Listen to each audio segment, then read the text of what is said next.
Hello everyone, this is 12th Harbinger and welcome to my channel. Cantarella's skills were officially revealed, and in this video I will explain her official kit and let you know how good she is, her place in meta and builds you should prepare for her. Without any further ado, let's jump right into it. Let's start with the easiest part, her liberation.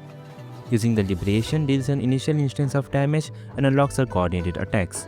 Regarding how her coordinated attacks work, it is basically same as JJ's coordinated attacks. Dealing damage will trigger her attacks per second. This can be triggered up to 21 times or lasts until 30 seconds. The coordinated attack seems to be single target and lack AoE. Also, casting the liberation is considered as casting an echo skill. There are two reasons for this. The second inherent skill gives 6% havoc damage bonus for 10 seconds upon casting echo skill. It can be stacked twice. After casting her intro skill, when any character casts echo skill, they will recover 6 concerto energy. Same echoes can only trigger this effect once. This effect can be triggered 6 times with a cooldown of 25 seconds. This is really nice as it helps with concerto generation of the team, so even if you make mistakes, the extra concerto will help you get access to your character's outro skill. Now we move on to her forte circuit.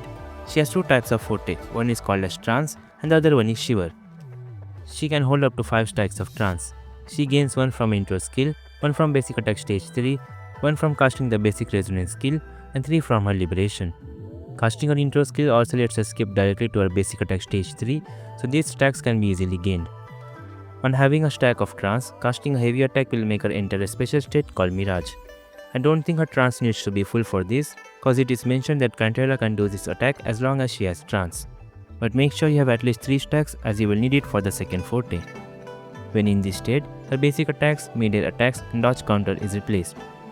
These attacks consume 1 trance stack, heal the team and give 1 stack of a second forte called as Shiver.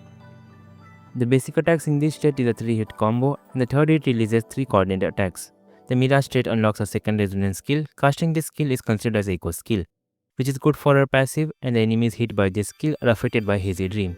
This effect reduces the movement speed for 6.5 seconds.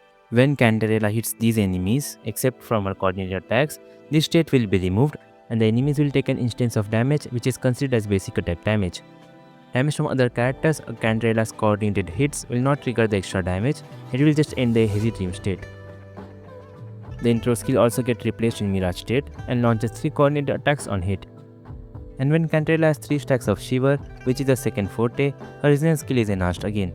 This skill will consume all Shiver stacks to deal damage, which is considered as basic attack damage, heal the team, and apply the Hazy Dream effect on the enemies. Casting this skill is considered as casting echo skill. Her first inherent skill gives a 20% healing bonus, and her outro skill amplifies the havoc damage and resonance skill damage of the next character you switch into for 14 seconds. So now what is the role of Cantarella?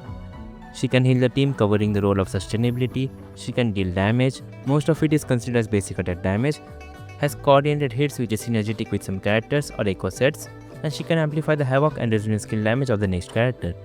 Currently, Cantarella is not the best support for any character. Yes, her coordinated hits and resonance skill damage amplification is really good for Jinxie, but we cannot call her the best cause JJ does the same too. She can be used with any character that deals a lot of resonance skill damage, or any character that deals havoc damage. But we don't have a character yet that deals both havoc and resonance skill damage. For Camellia, Roshia or Sanwa are the best options. Havoc Rover deals a nice chunk of skill damage, so he can benefit from both the buffs of Cantarella, however Roshia is still the best support. Cantarella will mostly be the second best option. For DPS Danjin, she is the best support as Danjin deals a good amount of resonance skill damage.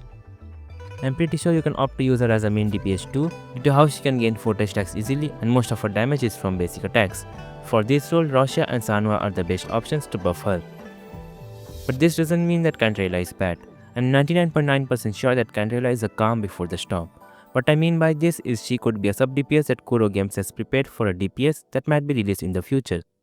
And Kuro has done something similar in the past. They released JG in 1.2 and Carlotta, who is the best pair with JG, was released in 2.0 alongside a rerun of JG's panel. So we can anticipate an upcoming Havoc DPS focused on dealing resonance skill damage. If the sub DPS herself is so powerful, the DPS will surely be a top tier DPS. And there is a high chance Cantarella might get a rerun around that character, so it is perfectly fine to skip her, as the other two characters, Shorekeeper and Camellia, currently have higher pull priority than Cantarella. You can check out this video for more information about this. And if you want to pull Cantarella now, there is nothing wrong with it as well.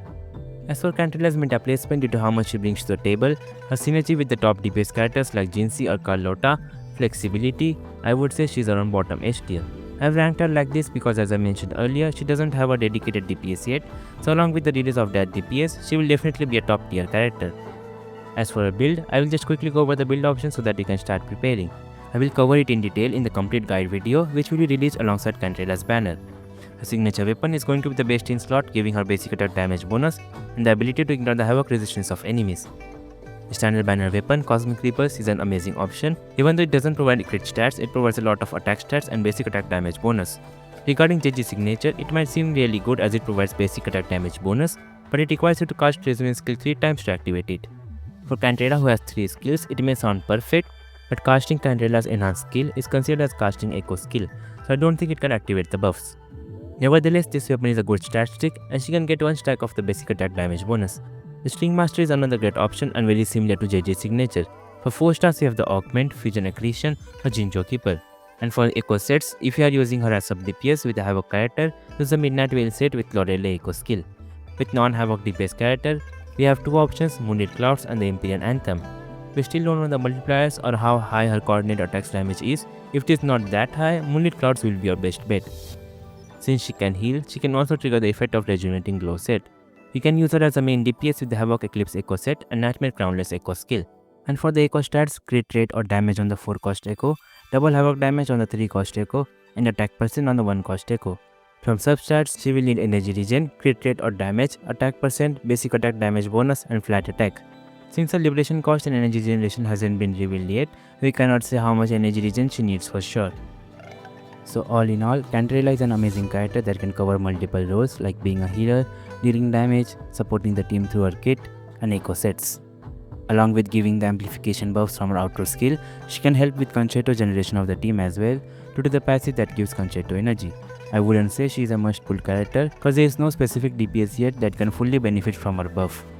That DPS will probably be released in the future, so you can pull Cantarella now and save for that DPS, or skip her now then pull her during her rerun after you get that DPS. Are you saying that you cannot find any cool Wuthering Waves merch? Then don't worry, TT Aesthetic got you covered. Not only Wuthering Waves but also Genshin Impact, anime, even cats, and a lot of different fandom for you to choose from. From stylish clothes to epic accessories, shoes, bags and more, TT Aesthetics has your fandom covered. Shop now and wear your passion. Use the link in description or pinned comments and use my code 12 for extra 10% discount on any product you want. And that's all for this video. If you guys found it helpful, I would highly appreciate it if you could like and share the video to help my channel. Subscribe for more Wuthering Waves content. Thanks for watching.